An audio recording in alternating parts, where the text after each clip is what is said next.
আল্লাহ সুবহানাহু ওয়া তাআলার প্রিয় কাজগুলো কি কি সেগুলো সম্পর্কে আমাদের জানা দরকার। কোরআনে কারীমে আল্লাহ তাআলার পছন্দের অনেক কাজের কথা আল্লাহ তাআলা বলেছেন। আল্লাহ তাআলা কি কি কাজ পছন্দ করেন সেগুলোর ফিরিস্তি অনেক বিশাল লম্বা।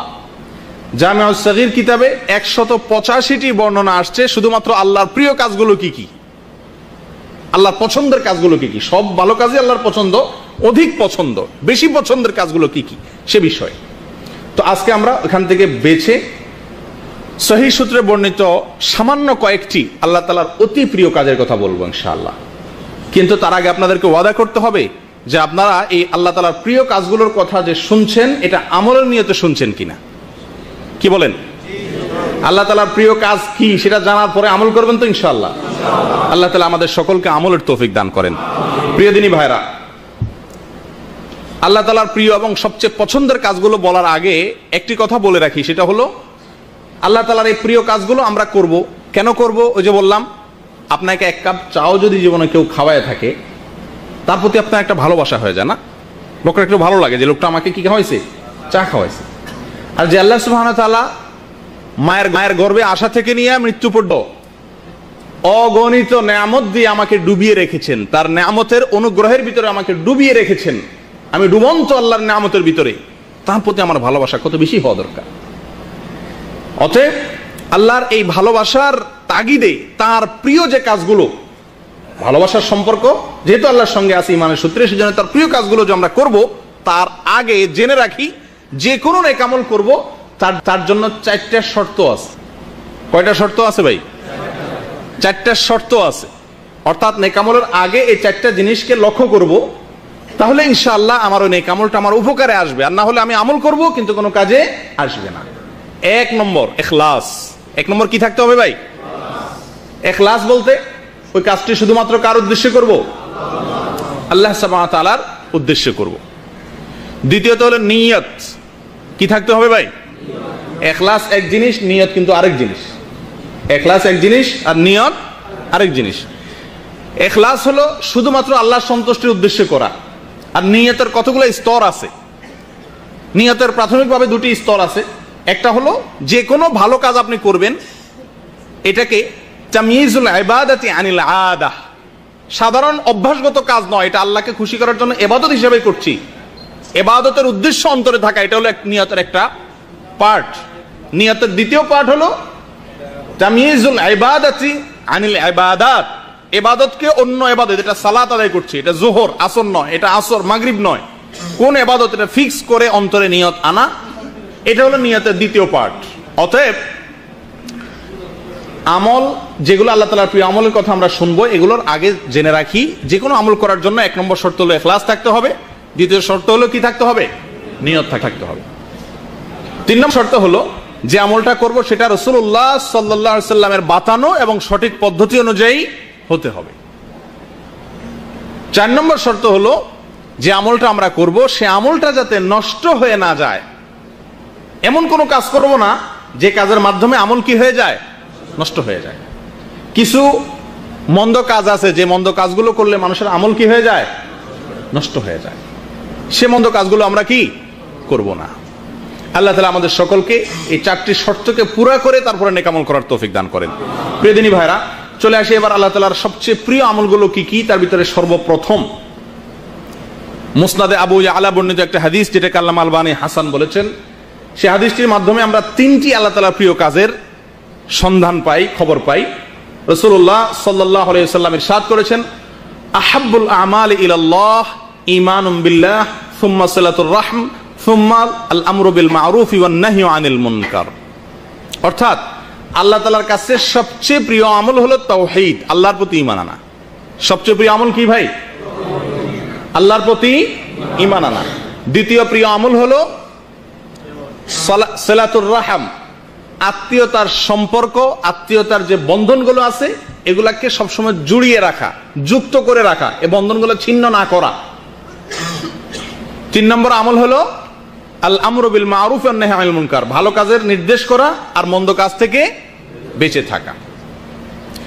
এই হাদিস থেকে আমরা 3টি আল্লাহ তাআলার প্রিয় কাজ পেলাম। ঈমান আল্লাহ তাআলার সবচেয়ে প্রিয় কাজ। ইমানের চাইতে প্রিয় কোনো কাজ আল্লাহর কাছে নাই। অতএব আমাদের সবাইকে লক্ষ্য করতে হবে আমার ইমানের ভিতরে কোনো ধরনের ঘাপলা আছে কিনা, আমার ইমানের সঙ্গে শিরক আছে কিনা, কোনো কারণে আমার ইমান নষ্ট হয়ে যাচ্ছে কিনা, ধ্বংস হয়ে যাচ্ছে কিনা, এই জিনিসগুলো আমাদেরকে খেয়াল রাখতে হবে। এবং এর জন্য নাওয়াকিজুল ইমান, ইমান ভঙ্গকারী বিষয়গুলো কি কি, ইমানকে ধ্বংস করে দেয় কোন কোন কাজগুলো, কোন কোন বিশ্বাসগুলো, সেগুলো সম্পর্কে স্বতন্ত্র ইলম হাসিল করতে হবে। কারণ আল্লাহর কাছে সবচেয়ে প্রিয় হলো কি? আল্লাহর প্রতি ঈমান আনা। সবচেয়ে প্রিয় আমল হলো আল্লাহর প্রতি ঈমান আনা। দ্বিতীয়ত হলো আত্মীয়তার সম্পর্ককে, বন্ধনকে যুক্ত করা, সংযুক্ত করা, আত্মীয়তার সম্পর্ককে ছিন্ন না করা। প্রিয়দিনী ভাইরা, আত্মীয়তা কাকে বলে? আত্মীয়তা বলতে কি বোঝানো হয়েছে, কে বলতে পারেন? আত্মার সাথে যার সম্পর্ক। এই হিসাবে তো আমরা সবাই আত্মীয়, এই হিসাবে তো আমরা সবাই আত্মীয়। ঠিক আছে, আল্লামা কুরতুবী রাহিমাহুল্লাহ আত্মীয়তার দুটো স্তর বলেছেন। একটা আত্মীয়তা হলো সারা দুনিয়ার মানুষের সঙ্গে, ইমানদারদের সঙ্গে আপনার আত্মার সম্পর্ক আছে। সারা দুনিয়ার ইমানদারদের সঙ্গে আপনার আত্মার সম্পর্ক আছে না? আপনি ভালোবাসেন না? বেঈমানদের সাথে তো আর কোনো মুসলমান কি থাকতে পারে না? আত্মার সম্পর্ক থাকতে পারে না। এই জন্য সমস্ত ইমানদার আত্মীয়। এটা হলো এক কিসিমের আত্মীয়। আর দ্বিতীয় কিসিমের আত্মীয় হলো যে সমস্ত আত্মীয়ের সঙ্গে আমার রক্তের সম্পর্ক আছে। কিসের সম্পর্ক আছে ভাই? রক্তের সম্পর্কিত আত্মীয় কারা? রক্ত সম্পর্কীয় আত্মীয় হলো বাবা এবং মা। বাবার সম্বন্ধীয় যারা এবং মায়ের সম্বন্ধীয় যারা, তারা হলেন রক্ত সম্পর্কীয় আত্মীয়। বাবার সম্বন্ধীয় আত্মীয়ের মধ্যে বাবার রক্ত যাদের শরীরে আছে, যেমন চাচা, ফুফু, চাচাতো ভাই, ফুফাতো ভাই না, কারণ ফুফাতো ভাই কি? ফুফার আরেক পুরুষে, দাদা, দাদি ইত্যাদি। অনুরূপ ভাবে মায়ের দিক থেকে গেলে মা, খালা, মামা, নানা, নানি, এরা। আচ্ছা, আমাদের কাছে, আমাদের বাংলাদেশী সমাজের কথা বলছি আমি, আত্মীয় বলতে এ ক্লাসের আত্মীয় মনে করা হয় কাদেরকে? এ ক্লাসের একেবারে সবচেয়ে গুরুত্বপূর্ণ মেহমান কে ভাই? শ্বশুর বাড়ির লোকজন। কথা ঠিক কিনা? শ্বশুর বাড়ির লোকজন সবচেয়ে গুরুত্বপূর্ণ আত্মীয় না? শ্বশুর বাড়ির লোকজন সবচেয়ে গুরুত্বপূর্ণ আত্মীয় হয়ে গেছে আমাদের কাছে।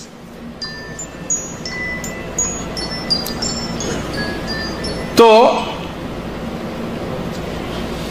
এরা কি আত্মীয়তার যে দুইটা সংজ্ঞা বলা হয়েছে এর ভিতরে পড়ে? আত্মীয়, ওইটাকে আত্মীয় বলা হয়। সেহরি সম্পর্কে আত্মীয় বলা হয় ফেকার ভাষায়। অর্থাৎ এটা মূল আত্মীয় না। স্ত্রীর সঙ্গে যতদিন সম্পর্ক আছে ততদিনের জন্য একটা সাময়িক আত্মীয়, যতদিন সম্পর্ক আছে ততদিন। এটা স্থায়ী কোনো আত্মীয় না, আত্মীয়তার লিস্টের ভিতরে পড়েই না। আর ওইটা হলো আমাদের কাছে সবচেয়ে গুরুত্বপূর্ণ আত্মীয়। অনেক এলাকাতে কুটুম বলে, কুটুম। শালা এবং শালিরে কি বলে? বলে না আপনাদের অনেক এলাকাতে? কুটুম শব্দের অর্থ জানেন আপনারা অনেকে ভাই? কুটুম মানে কি? কুটুম শব্দটা বাংলা, এর অর্থ কি? অতিথি, মেহমান। মানে মেহমান বলতেই বোঝানো হয় কাকে? আপনি অন্য কোনো মানুষকে কুটুম বলা হয় না। অনেক এলাকাতেই আছে কুটুম আসছে বা কুটুম বাড়ি গেছি। এই কুটুম বলতে বোঝানো হয় সাধারণত শালা শালিকে, যারা আত্মীয়তার লিস্টে থার্ড, কয় ক্লাসে? বাপের গোষ্ঠী, মায়ের গোষ্ঠী। এরপরে যায় থার্ড ক্লাসে, যায় থার্ড ক্লাসের আত্মীয় হলো আমাদের কাছে কি? ফার্স্ট ক্লাসে। আরেকটা জিনিস হলো ফার্স্ট ক্লাসের আত্মীয় হলো বাবার গোষ্ঠী। আপনারা বেশিরভাগ মানুষ আমার সাথে একমত হবেন, আমাদের সমাজে দুঃখজনক ভাবে বেশিরভাগ ইমানদারেরা আমাদের বাবার গোষ্ঠীর সাথে সম্পর্ক ততটা ভালো থাকে না যতটা মায়ের গোষ্ঠীর সাথে সম্পর্ক ভালো থাকে। কথা ঠিক না ঠিক? চাচাতো ভাইয়ের সাথে সম্পর্ক বেশি ভালো থাকে না মামাতো ভাইয়ের সাথে থাকে? খালাতো ভাই, মামাতো ভাই, এদের সাথে সম্পর্ক বেশি ভালো থাকে নাকি ফুফাতো চাচাতো ভাইয়ের সাথে সম্পর্ক ভালো থাকে? কি বলেন? ফুফাতো এবং চাচাতো এই ভাইগুলোর সাথে যত সম্পর্ক থাকে তার চাইতে বেশি ঘনিষ্ঠ সম্পর্ক থাকে কিসের সাথে? মামাতো ভাইরে ঠিকই ফোন দেন, খালাতো ভাইরে ফোন দেন, কিন্তু ফুফাতো ভাইয়ের খোঁজ খবর নেওয়া হয় না। এটাই বেশিরভাগ লোকের অবস্থা। চাচা এবং ফুফু এদের সঙ্গে ততটা আন্তরিকতা আমাদের নাই যতটা আন্তরিকতা মামু অথবা খালার সঙ্গে আছে। এটা শরীয়তে আত্মীয়তার যে সিরিয়াল দিচ্ছেন, এই সিরিয়ালের গুরুত্ব না বোঝার কারণে হয়েছে।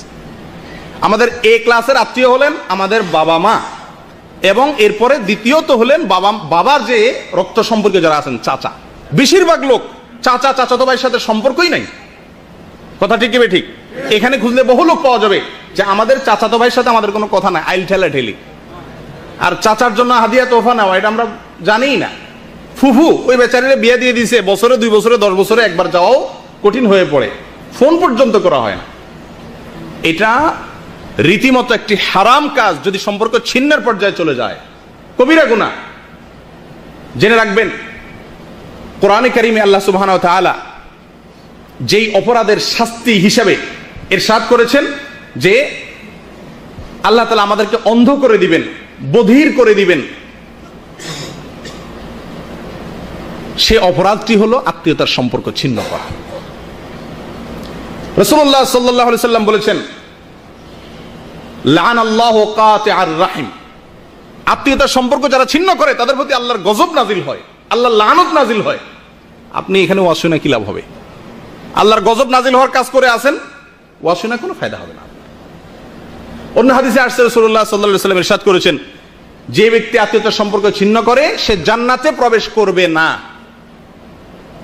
ছিন্ন করলে এখানে একটু বুঝতে হবে, যোগাযোগ না করা এক জিনিস, ছিন্ন করা আরেক জিনিস। ছিন্ন করা বলতে যে কোনো কারণে, যত যুক্তিসঙ্গত কারণই থাকুক না কেন, চাচাতো ভাইয়ের সাথে আমার কোনো যোগাযোগ নেই, ছিন্ন করে ফেলছি। চিনি না তোরে, চাচাকে চিনি না, মাকে চিনি না, বাবাকে চিনি না, সম্পর্ক ছিন্ন করে ফেললাম। এই অবস্থা যদি আমার মৃত্যু এসে যায়, আল্লাহ না করেন, আমি যদি এটাকে পুনরায় জোড়া দেওয়ার আগে আমি দুনিয়া থেকে চলে যাই, তো জাহান্নামী হিসাবে দুনিয়া থেকে যেতে হবে। আল্লাহ তাআলা আমাদেরকে হেফাজত করেন। তাহলে আত্মীয়তার সম্পর্ক জোড়া দেব তো ইনশাআল্লাহ। যারা এই প্রবাসে থাকার কারণে, নানা কারণে, সম্পদের কারণে হোক, জমি জমার কারণে হোক, আত্মীয়ের লিস্টে যাদের নাম আছে তাদের সঙ্গে আমাদের সম্পর্ক নষ্ট হয়ে গেছে, তারা সম্পর্কগুলোকে পুনঃস্থাপন করবো ইনশাআল্লাহ। করবো তো? আজকেই তওবা করে নেন যে এই হারাম কাজ নিয়ে আমি দুনিয়া থেকে যাব না, এই হারাম কাজ থেকে আমি ফিরে আসব। বেশি কিছু করতে হবে না, অন্তত তাদের সঙ্গে সালাম বিনিময়, তাদের কল্যাণ কামনা করা এবং তাদের যে কোনো কিছুতে তাদের ভালো এবং মঙ্গল চাওয়া, স্বাভাবিক সম্পর্ক রাখা। যদি খুব বেশি মাখামাখি করতে গেলে অসুবিধা হয়, দরকার নেই মাখামাখি করার, স্বাভাবিক সম্পর্কটা অন্তত রাখতে হবে।